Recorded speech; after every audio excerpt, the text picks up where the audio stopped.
What's up, friends and new friends too? Met a ton of you guys at Funnel Hacking Live. I made it back here to New York City safely, and I got actually a good night's rest in the first time in like 7 days. I wasn't able to really much sleep longer than like 3 or 4 hours a night. And what's great is I took 40 pages of notes.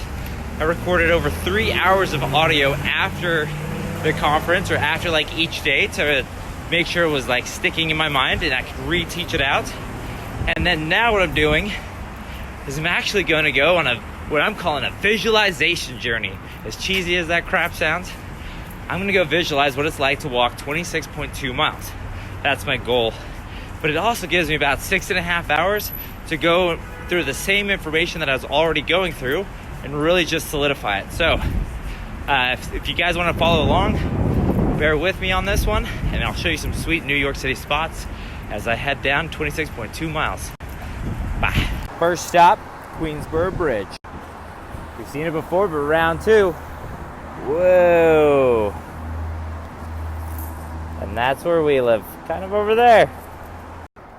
Okay, so I made it to Long Island City. It's where the new Amazon headquarters are gonna be. Oh my gosh, check this out. I'm like right next to it.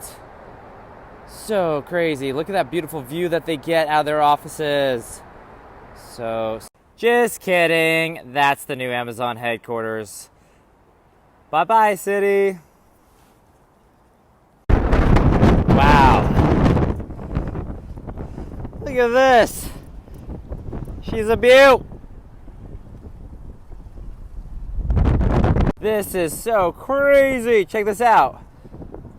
Imagine living in a cloud and your building is just mating with the sky. What if I told you the biggest Pepsi of all time existed right here? Ta-da. This is a valid sign, but they're paying for the marketing. It's a hook, right? But where's the call to action that's going to pay for it next month? This actually is probably the most shocking thing that I've seen so far. And okay, I'm not even going to set it up. Here it is. I thought this was dirt as I came by. Look how amazing that is. Just check it out. If you're walking, you're like, bah, bah, bah, bah. When you don't have concrete, you get resourceful, especially here in Brooklyn. You build it out of containers. Genius! I don't think I could have ever planned a better halfway point. Just hit 13.1 and look at this. Woo! We're in Dumbo. We're heading over the Brooklyn Bridge. All right, story time. So back in 2015, it was my first time coming to New York City. We were coming with my wife, her parents, and we were coming to watch her sister dance. She's an amazing dancer. She's gonna be a rockette. We came over here, and Madison and I were in some arguments, walking over the bridge or whatnot. I think we might have just been like hangry, you know, hungry and angry at the same time. We went down at that bench right over there. We can see those people, and we made up. We like figured out our differences. But the better part of the story is that we also made out on that bench. And here is a charging bull. So I'm about 3 hours and 45 minutes in, and quite honestly, I thought I'd be thinking about a lot of stuff that I learned at Funnel Hacking Live, but there's one thing that's been on my mind the entire time. Now, I met a lot of you guys there, and a lot of you guys, you know, I was so impressed with you guys, and you shared that same thing back with me, and we talked about the different things in our lives. There's one thing that I really do want to talk about, and that's the support of my wife. Now, I would be nothing without her.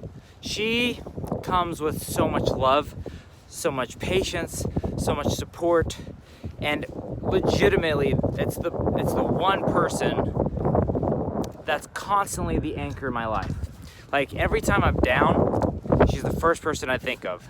And every time I think about like what's ahead, I think about celebrating that with her. So I wanted to just share that with you guys. She is my rock, and I wanted to tell you how proud I am of all of her hard work and how dedicated she is to making her dreams come true too.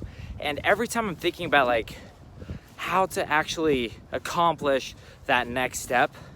I'm thinking like, how can I support her in her dreams even more? Because she's so supportive of everything that I'm doing. So, so freaking stoked, guys. Anyways, that's the Statue of Liberty right there. I had to take like a little detour reroute, go by a pharmacy to pick up some blister band-aids. I just hit mile 20, so I'm just sitting down to put some blister band-aids on, and just gonna go crush the last 6. Here we go. The Manhattan Mini Storage, UPS, and a big crappin' ship. Wow. Oh boy, okay, so my wife just gave me a call and let me know that she is actually gonna be done with work an hour earlier, and I had mapped it to be matching her time, which means that what I've gotta do is probably run these last 5 miles. Let's go. What's up, guys? I had to just stop really quick because I developed like 3 more blisters on my left foot. Those are bandages, not the blisters. I wouldn't show you that. I've got 1.5 miles left. Let's do this. You guys have reached out with a few questions. I wanted to answer those questions really quick. So the first question is, am I counting this as my first marathon? No, this does not count. This will be just 26.2 miles for the first time, but not the marathon. Another one of you guys asked, do I actually believe that by walking 26.2 that I could run it? Yes, but not the next time. Obviously, I've got to work up to it. So the next steps would be 16, 20, 26. Look, guys, I just got into the apartment. Mads isn't here. We beat her, and I'm not sure if you can tell I'm hobbling like a little hobby hopster. I don't know what that is, but I just finished it. Wow.